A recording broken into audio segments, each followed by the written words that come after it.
என்ன பயந்துட்டியா? மீன் நினைச்சு காலை பிடிச்சிட்டமா? அடடே ஆளாயுது. சும்மா விளாங்கு மீன் மாதிரி வழு வழு. இது பாரு, மரியாதையா காலை விட போறியா இல்லையா? இல்லனா கூச்சல் போட்டு ஊரை கூட்டுவேன். நீ மட்டும் இப்ப சரின்னு சொன்னா நான் புடிச்சிட்டு இருக்கிற உன் காலுக்கு ஊர் அறிய மெட்டி போடுறேன். போடாத நில்லு. இது பார் காளிமுத்து, என் விஷயத்துல நீ அடிக்கடி குறுக்க வர. இது உனக்கு நல்லது இல்ல. ஏய், நல்ல விஷயத்துல நான் தலையிடும் போது அதுல வர்ற கஷ்டத்தை பத்தி நான் கவலைப்படுறதில்ல. அது சிற்பியோட பொண்ணு, அவங்களை ஊருக்கு கூட்டி வந்ததே நாங்க தான். நீ ஏற்கனவே தப்பு பண்ணும்போது உங்க அப்பாவுக்காகத்தான் உன்னை மன்னிச்சு விட்டுருக்கேன். நீ மறுபடியும் அதே தப்பு பண்ணீனா உன் விஷயத்துல நான் மனுஷனா இருக்க மாட்டேன். மனுஷனா இருக்க மாட்டீங்களா? என்னங்க செய்வீங்க? எங்க நகர்ந்து பாரு. நீ வீட்டுக்கு போமா.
யாருப்பா உன்னை குத்துனது?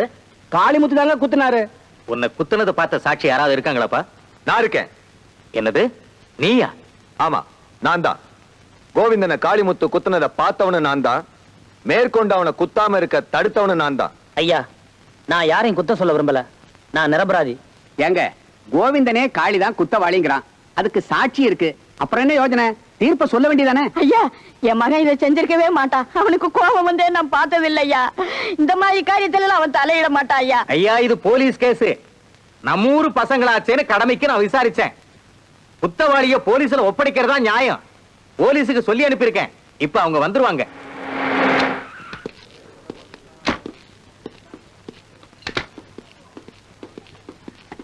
ஏமன், உடனே கத்தையில் குத்துனாங்களா? ஆமாங்க. காயத்துக்கு மருந்து போடாம வச்சிருக்க? யார் உன்னை குத்துனது? அந்த காளிமுத்து தாங்க குத்துனாரு. என்ன மேன், உன் மனசுல பெரிய ரவுடி நினைப்பா? சார், நான் சொல்ற கொஞ்சம் கேள். அதெல்லாம் நீ ஒண்ணும் சொல்ல வேண்டாம். இன்ஸ்பெக்டர் சார், குற்றவாளி அவன் இல்ல, இவன் தான்.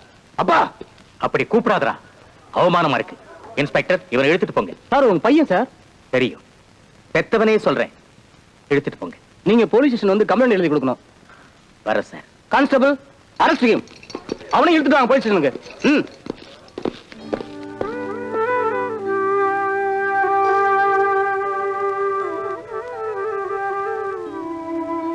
தம்பி, நம்மள நம்பி வந்தவங்க மானத்தை காப்பாத்துறதுக்காக நீ உண்மையை மறைச்சிட்ட. நீ மட்டும் உண்மையை சொல்லியிருந்த, சிற்பி ஊரை விட்டே போயிருப்பாரு. கோயில் வேலையெல்லாம் அறகுறையா நின்னு போயிருக்கும்.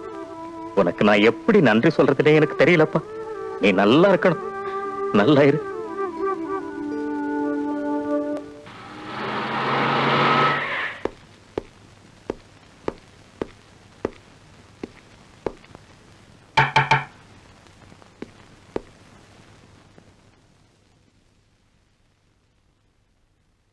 வாங்க இன்ஸ்பெக்டர், உட்காருங்க. நீங்க தானே இந்த ஊருக்கு கோயில் கட்ட வந்திருக்க சிற்பி? அப்படின்னு சொல்லி தான் கூட்டிட்டு வந்திருக்காங்க. உங்க மேல ஒரு ரிப்போர்ட் வந்திருக்கு. என்ன ரிப்போர்ட்? நீங்க தலைமறைவா வாழ்றதா ரிப்போர்ட் வந்திருக்கு. யார் ரிப்போர்ட் கொடுத்திருக்காங்க? ஒரு அம்மா. அவங்கள நான் பார்க்கலாமா? கான்ஸ்டபிள், அபிராமி யாரு வந்திருக்காங்க பாரு. அத்தை நல்லா இருக்கீங்களா? நல்லா இருக்கேன். நீ நல்லா இருக்கியா அபிராமி?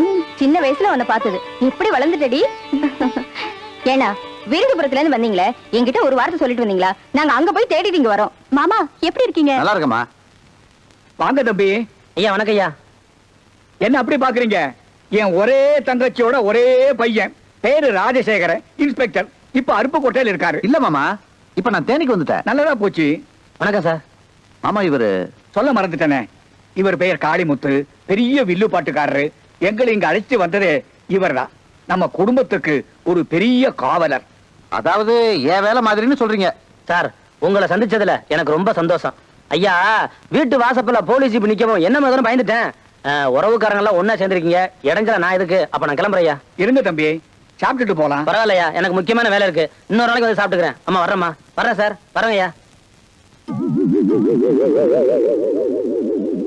சாமி, ஒரு கரிச்சட்டி மண்டைய, ஒரு பன்னி வாய, கழுவாத மூஞ்சி, எவனோ கவோதி பை ஒரு மந்திரவாதி கிட்ட காசு கொடுத்து என் 2 கையும் கட்டி போட்டான் சாமி. ஏன் உடம்பு ஒரு மாதிரியா இருக்கு? இருக்குது.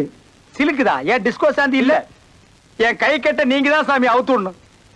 எங்கள மாதிரி மந்திரவாதி எல்லாம் 50 ரூபாய்க்கு கையை கட்டுவோம், 55 ரூபாய்க்கு கையை கட்ட அவுத்து விட்டுருவோம். நீங்க என்ன மந்திரவாதியா இல்ல மாட்டு புரோக்கரா? நீ காசை எடு, கை கட்ட அவுத்து விடுறேன். நீ கட்ட அவுத்துடு, நான் காசை கொடுக்குறேன்.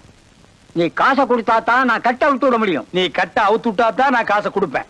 ஏய், இதே மாதிரி பேசிக்கிட்டு இருந்த உன் வாயையும் சேர்த்து கட்டிடுவேன். சும்மாரியா? வாயை கட்டுவேன், மூக்கு கட்டுவேன்னு அறிவு இருக்கா உனக்கு?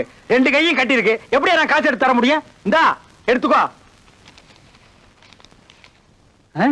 60 ரூபா இருக்கு. 5 பஸ்ஸுக்கு வையே.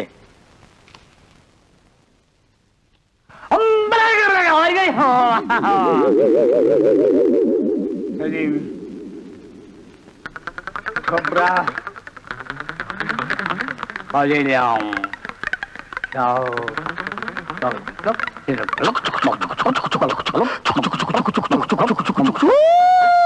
பூவரசம் பூ பூத்தாச்சு, பொண்ணுக்கு சேதி வந்தாச்சு.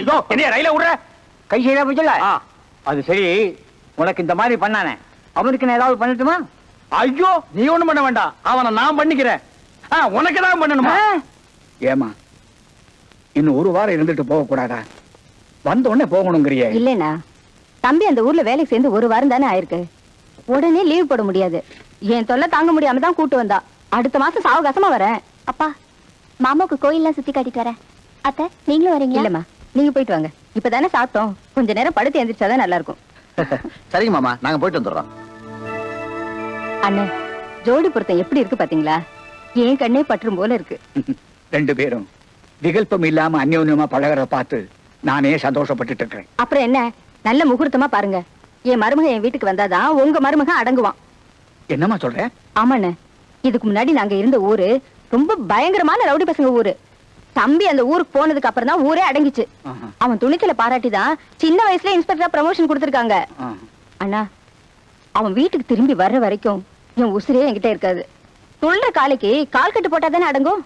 ஆமாமா, ஆனா இந்த கோயில் வேலை முடியறதுக்கு இன்னும் 1 மாசம் ஆகும். அதுக்கு பிறகு பாப்போமே. நீங்க என்ன பண்ணுவீங்களோ எது பண்ணுவீங்களோ எனக்கு தெரியாது. அடுத்த மாசம் கல்யாணம் நடந்தாகணும்.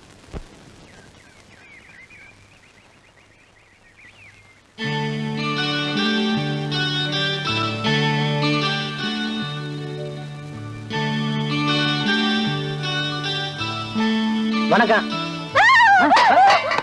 என்னம்மா நீ மீனை தட்டி விட்ட? ஐயோ, பூ வேற கொட்டி போச்சே. ஐயே, ஐயோ, ஏய், பூவை தொடாத தொடாத. ஐயோ, ஐயோ, இந்தாம்மா. மீன் தொட்ட கையால பூவை தொடுறீங்களே, இதை நான் எப்படி சாமிக்கு போடுறது? நீ போட வேணா, ஐயத்தை கூட அவர் போட்டுருவாரு. ஐயோ, இது சும்மா போடுமா, நம்ம சாமி ஒன்னும் கோச்சுக்காது. செய்யறதை செஞ்சுட்டு பேச்சு வரியா? இத போய் திங்கிறீங்களே, இது உங்களுக்கே நல்லா இருக்கா? நல்லா இருக்காவா? சூப்பரா இருக்குமா. நான் வேணா வீட்டுல உடனே சமைச்சு கொண்டாரேன், தின்னு பாரு. அதை விட 1 வாரம் சுண்ட வச்சு அப்படின்னா அதை விட சூப்பரா இருக்கும். நானா? மீன் சாப்பிட மாட்டியா? கொடுத்து வைக்காத ஜென்மம். ஒரு உயிரை கொண்டு திங்கிறீங்களே, இது பாவம் இல்ல? நீங்க மட்டும் என்ன பண்றீங்க? உயிரோட செடியில இருக்கிற பூவை கிள்ளி சாமிக்கு போடுறீங்க. சாமி ஏத்துக்கலையா?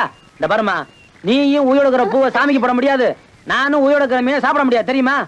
இப்ப இது போனா என்ன பண்றது? என் தலையில கொட்டு.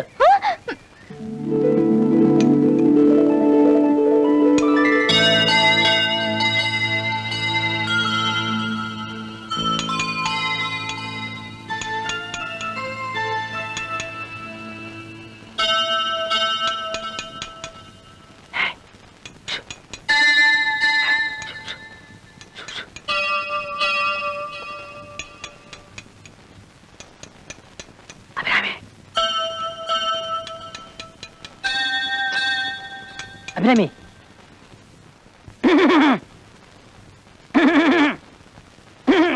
என்ன தம்பி எப்ப வந்தீங்க? ஒண்ணு இல்ல, தோட்டத்துல பூ பறிச்சுட்டு வந்தேன், அதை கொடுத்துட்டு போலாம்னு. ஆஹா, அதுக்கே அங்க நிக்கிறீங்க? இல்ல, வேலை பார்த்துக்கிட்டு இருந்தீங்க, தொந்தரவு கூடாதுன்னு ஓரமா நின்னுட்டேன். பரவாயில்ல, வச்சுட்டு போங்க.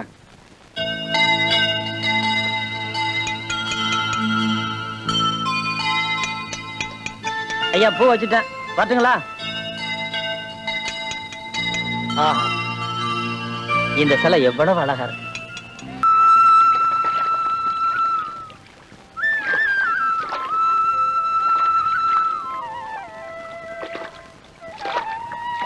என்ன வில்லு அம்பு மாதிரி போறீங்க? ஏன் வம்புன்னுதான். வம்பா? நான் என்ன வம்புக்காரியா? நீ வம்புக்காரி மட்டும் இல்ல, வீம்புக்காரியும் கூட. என்ன சொல்றீங்க? என்னத்தங்க சொல்றது? உங்களுக்கு வேணும்னா தடுத்து நிறுத்தி பேசுறீங்க, நாங்களே தேடி வந்தா கண்டுக்கிறாம இருந்துறீங்க. இது பாருங்க, சுத்தி வளைச்சு பேசாதீங்க, விஷயத்தை சொல்லுங்க. அன்னைக்கு என்னால பூ வீணா போச்சுன்னு இன்னைக்கு சுத்தவத்தமா குளிச்சுட்டு பூ எடுத்துட்டு வந்தேன். ஆனா நீ கண்டுக்கிறவே இல்ல.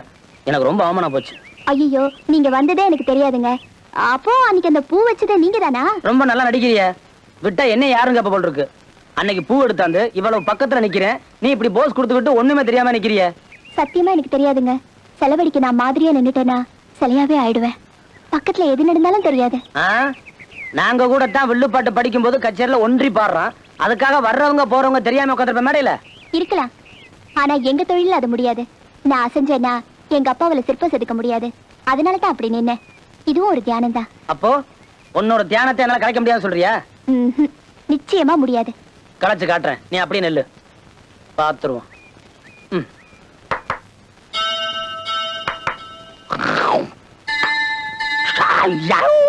இந்த பக்கம் பாரு.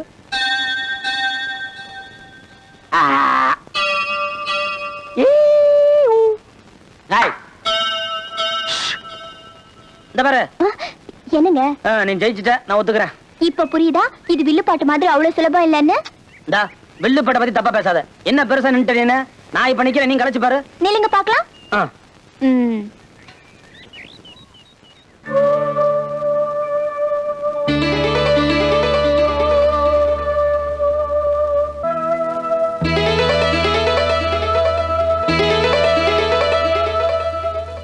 இப்ப ஏன்டா தலகுனிஞ்சு நிக்கிற?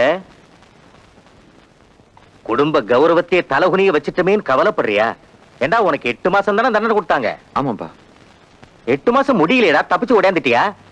இல்லப்பா, என் நன்னடத்தைய பார்த்து என் தண்டனை குறைச்சிட்டாங்க. என்னது? என்ன சொன்ன? நன்னடத்தையா? ஏய், உனக்கு அதுக்கு என்னடா சம்பந்தம்? அப்பா, அப்பா என்ன மன்னிச்சிருங்கப்பா. என்னால நம்ம குடும்பத்து நல்ல பேரே கேட்டு போச்சுப்பா. இனிமே என்னால அந்த மாதிரி எதுவும் நடக்காதுப்பா. நீங்க இனிமே எப்படி சொல்றீங்களோ அந்த மாதிரி நடந்துக்கிறேன். இதுக்கு தாண்டா அன்னைக்கே நான் தலைப்பாடா அடிச்சுக்கிட்டேன். இந்த புத்தி அப்பவே இருந்திருந்தா உனக்கு ஏன்டா அந்த நிலைமையெல்லாம் வரப்போகுது? சரி சரி, குளிச்சிட்டு போய் சாப்பிடு போ.